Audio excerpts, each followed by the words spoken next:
اكتشف المزيد. السلام عليكم يا أصدقاء في قناتكم اكتشف المزيد.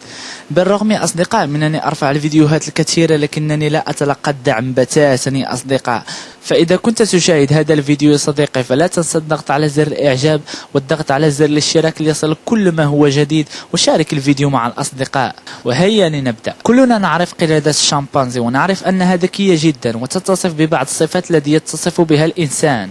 أجريت عدة اختبارات على القردة، وأكدت هذه الاختبارات أن القردة تمتلك بعض الجينات التي يمتلكها الإنسان، وبالإضافة إلى بعض الخلايا في المخ. ولكن إذا اتجهنا إلى علم الفلاسفة فإنهم يقولون أن الإنسان كان قردا في السابق، ولكن عندما كانوا يتجولون أحد السياح في الغابات وفجأة ظهر لهم هذا القرد وأخذوا إليه صورة، ولسوء الحظ أخذوا صورة واحدة لهذا القرد. ولكن هذه القردة التي تشاهدونها في الصورة فهي قردة عادية، والآن سوف نعرض عليكم القرد الذي يشبه الإنسان.